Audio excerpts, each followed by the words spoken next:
any cloth from whence you have studied your questions.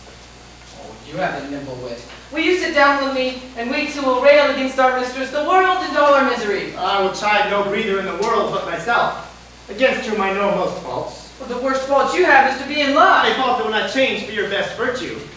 I am weary of you. By my troth, I was seeking for a fool when I found you. He is drowned in a brook. Look but in, and you shall see him. There I shall see my own figure. Oh, I'll tarry no longer with you. Farewell, good Signor Love. I am glad of your departure. Farewell, Monsieur Melancholy. I will speak to him like a saucy lackey, and under the habit play the knave with him. Do you hear, Forester?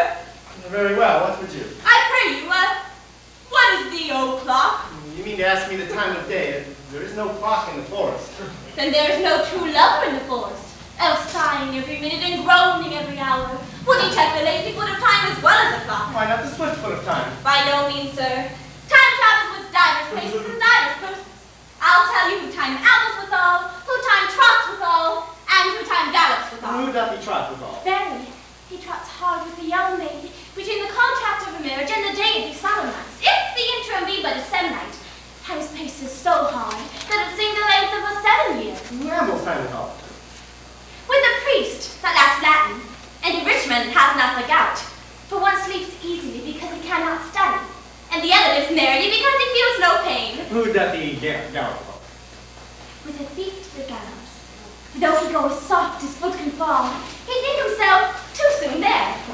Where dwell you, pretty youth? With the shepherdess, my sister, here in the skirts of the forest, like fringe upon a petticoat. Are you native of this place? Your accent is something finer than can be purchased and so remove the dwelling. I've been told so of many. But indeed, an old religious uncle of mine taught me to speak, who was in his youth an inland man. One who knew courtship too well, for there he fell in love. I've heard him read many lectures against it. And I thank God I am not a woman, to be touched with so many giddy offenses. He has generally taxed their whole sex withal. Can you remember any of the principal evils related to the charge of women? No. I will not cast away my physic but on those that are sick. There is a young man who haunts our forest, And abuses our young plants by carving Rosalind on their box. Hangs oaths upon hawthorns, elegies on brambles. All sorts of deifying the name of Rosalind.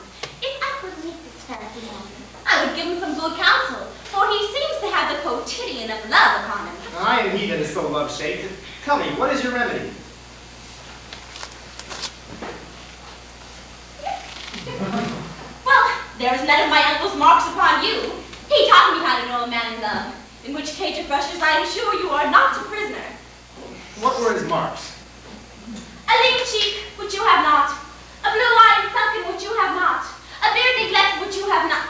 I pardon you for that, for simply having a beard is a younger brother's revenue.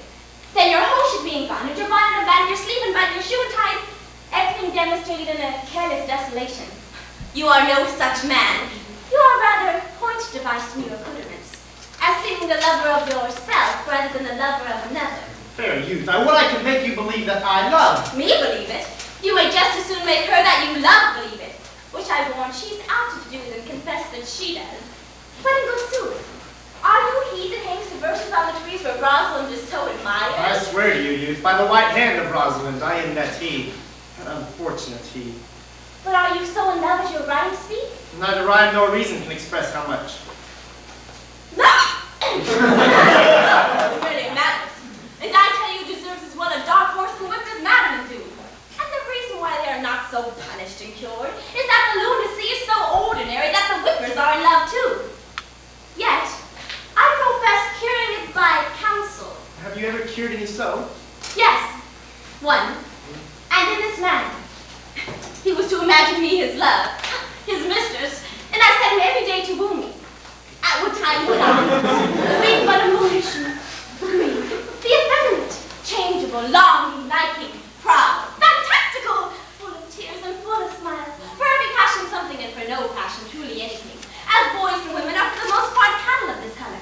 When now like him, now know him, now entertain him, then curse for him, now weep for him, then spit at him that I grade my sister from his madness, to a living humor of madness. merely monastic.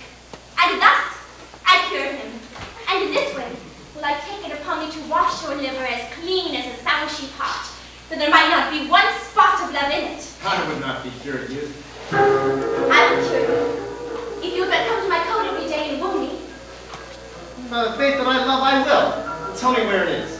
Go with me to it, and I'll show it to you. And by the way, you shall show me the forest where you live. Will you go? With all my heart, good youth. Nay, you must call me Rosalind.